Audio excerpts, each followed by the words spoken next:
அத்தியாயம் 36 எதிர்கால திட்டம். நிலவன் தனக்கு முன்னால் இருந்த செம்பருத்திப் பெண்ணை பார்த்து ஒரு சிறிய சிரிப்பை வெளியிட்டார். அந்த பெண்ணின் முகத்தில் ஒரு சிவப்பு நிறத்தை கவனித்தார். சரி, நீ மரணத்தை நெருங்கும் போதெல்லாம் உன்னை காப்பாற்றும் பழக்கம் எனக்கு இருக்கிறது போல. ஆனால் அதை நம்பாதே, இல்லை என்றால் நீ இந்த விகிதத்தில் இறந்து விடுவாய் என்று நிலவன் கூறிவிட்டு ஒரு சிறிய புன்னகையை அளித்தார். சரி, நீங்க ஸ்கார்லட் லயன் அட்வென்ச்சர் டீமோட என்ன பண்ணிட்டு இருந்தீங்க? நீங்க வேற டீமோட அங்க இருக்கலையா? நிலவன் அந்த நாளோட விவரங்களை ரொம்ப துல்லியமாக நினைச்சுக்கிட்டே கேட்டான்.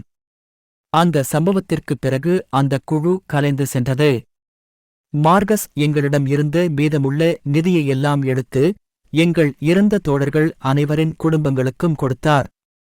இனியும் தொடர யாருக்கும் விருப்பமில்லை. அன்று நாங்கள் நிறைய நல்லவர்களை இழந்தோம். குடும்பத்தை விட வேறுபட்டவர்கள் அல்ல. அந்த பெண் சொன்னாள். அவளுடைய இதயத்தில் சோகம் பொங்கி வழிந்தது. அவளுடைய தொனி கனமாக மாறியது. புரிகிறது.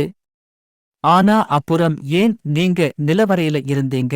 நிலவன் ஆர்வமா கேட்டான். எனக்கு பணம் தேவைப்பட்டது. என்கிட்ட இருந்த எல்லா பணத்தையும் ஏற்கனவே செலவழிச்சுட்டேன். அதனால அவங்க வேலைக்கு ஆட்களை நியமிச்சப்போ நானும் அந்த பயணத்துல சேர்ந்தேன். நான் முதல் தடவையா ஒரு நிலவரைக்குள்ள போறது மாதிரி இல்லை.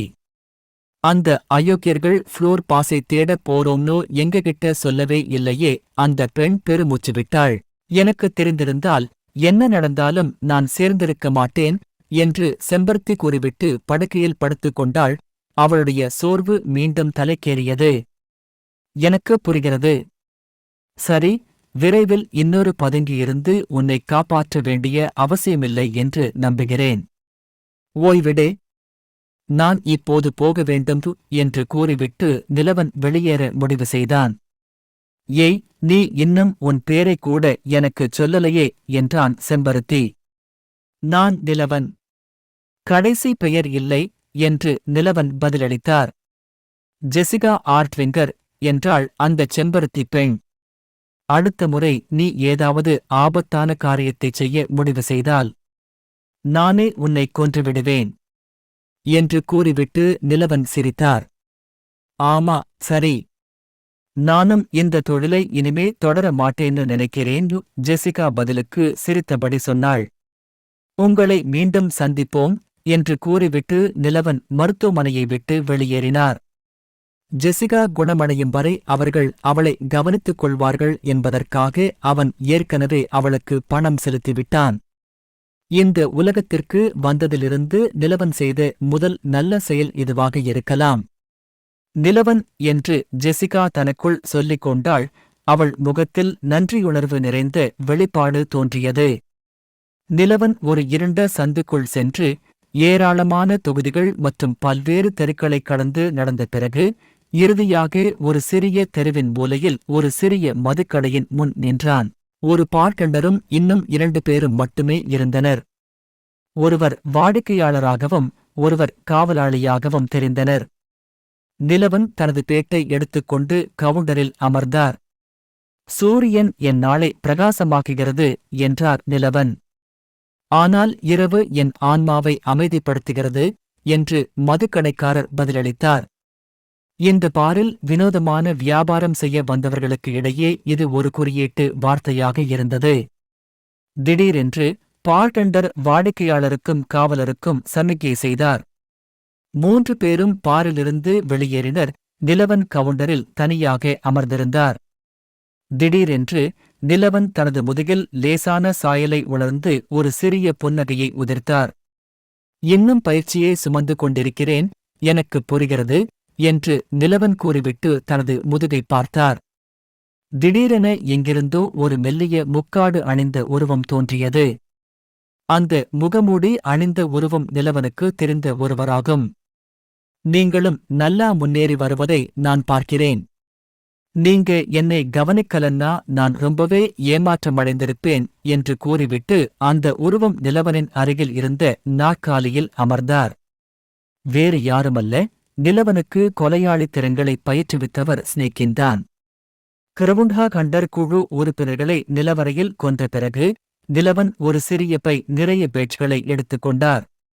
முதல் தொகுதி என்று நிலவன் பையை கொலையாளியை நோக்கி தள்ளினான். பதிலுக்கு பாம்புத்தோல் அசுர மையங்கள் நிறைந்து ஒரு பெரிய பையையும் பின்னர் தங்க நாணயங்கள் நிறைந்து ஒரு பெரிய பையையும் வெளியே எடுத்தது. எப்படி இவ்வளவு பேட்ச்களை வெளியே எடுத்தாய் என்று பாம்புத்தோல் கேட்டான். பை முழு பேட்ச்களை பார்த்த பிறகு ஆச்சரியப்பட்டார்.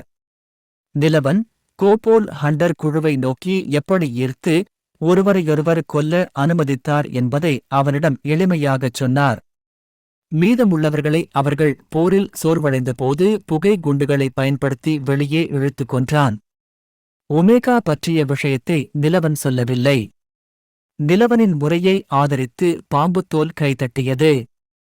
நிலவன் நாணயங்கள் நிறைந்த பையை கொலையாளியிடம் திருப்பித் தந்தான். இதற்கு என்ன அர்த்தம்? பாம்புத்தோல் ஆர்வமாக கேட்டது. அது உங்களுக்காக நான் வைத்திருக்கும் ஒரு வேலை. ஆதாரங்கள் இல்லாததால் சுதந்திரமாக சுற்றித் திரியும் அனைத்து குற்றவாளிகளின் பட்டியலையும் நான் விரும்புகிறேன்.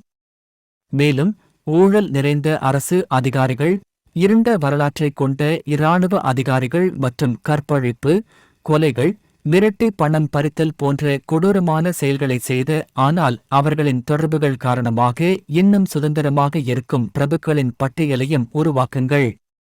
இது எங்களுக்கு இடையேயான ஒரு தனி ஒப்பந்தம், ஒப்பந்தத்தின் ஒரு பகுதி அல்ல. நிலவன் கடுமையான தொனியில் கூறினார்.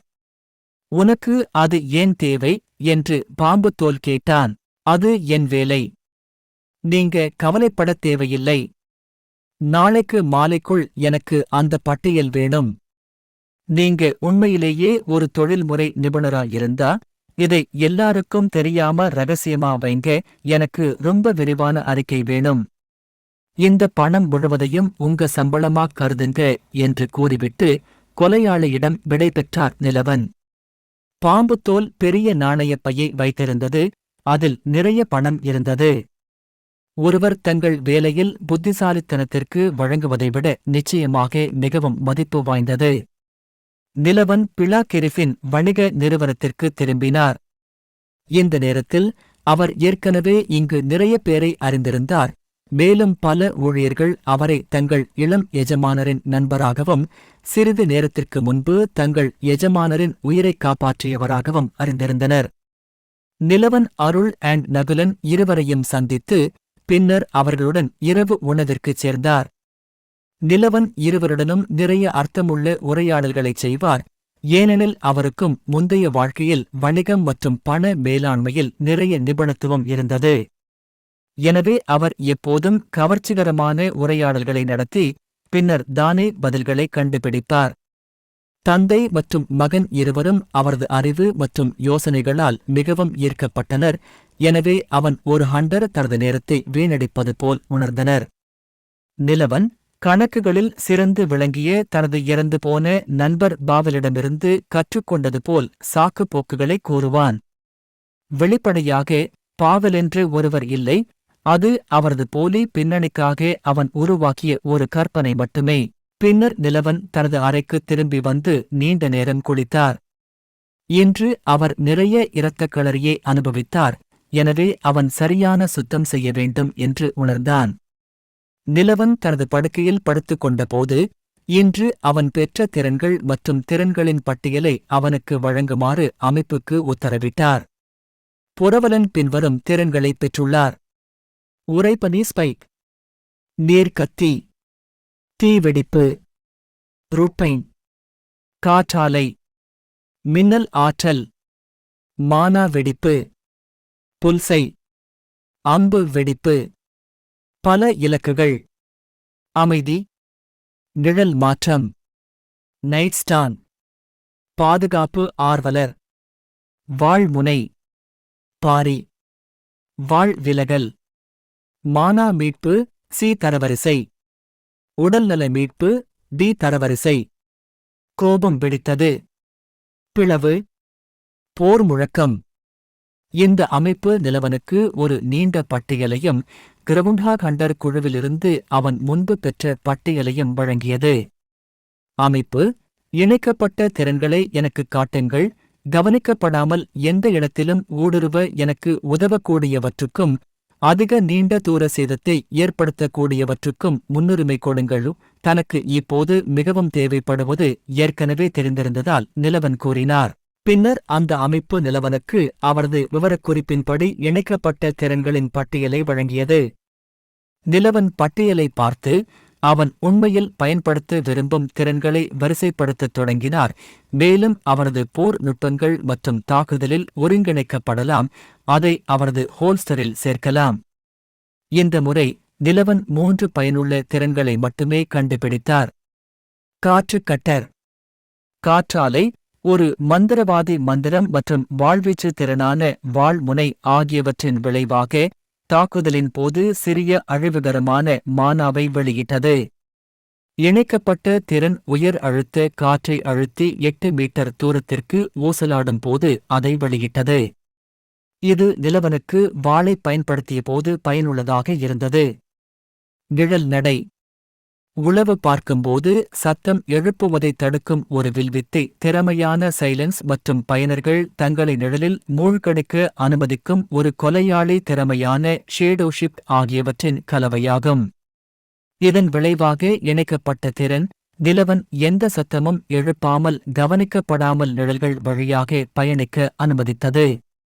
நெருப்பு புயல், விண்பிளாஸ்ட் மற்றும் ஃபயர் பஸ்ட் ஆகியவற்றின் சேர்க்கை, இரண்டும் ஏஓஇ மந்திரவாதிகள். இணைக்கப்பட்ட திறன் நிலவன் ஒரு பெரிய தீப்பந்தத்தை தாக்க அனுமதித்தது. அது 10 மீட்டர் தூரத்திற்கு தாக்கினால் வெடிக்கும்.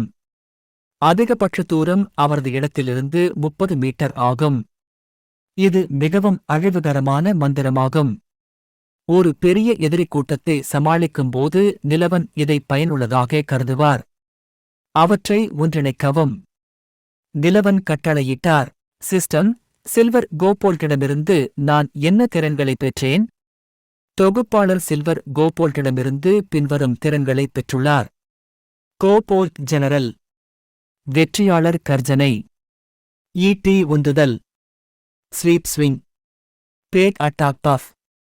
ஹோஸ்ட் 5% ஃபென்ரிர் இரத்த வரிசை தூய்மையை உறிஞ்சியுள்ளது.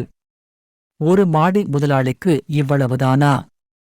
ஒமேகாவுக்கு 5% இரத்த வரிசை தூய்மையை கொடுங்கள் என்று கூறிவிட்டு இன்று காலை தனக்கு கிடைத்த சிறிய புத்தகத்தை திறந்தார் நிலவன். அதில் ஒப்பந்தத்தின்படி தனது அனைத்து இலக்குகளின் பெயர்களும் இருந்தன. தகவல்களின்படி நிலவன் பாம்பு தோலை சேகரிக்க உத்தரவிட்டது வேறு ஏதோ ஒன்றுக்காக. ஏனென்றால் விரைவில் நிலவன் முழு நகரத்திலும் ஒரு அழிவை ஏற்படுத்தப் போகிறான்.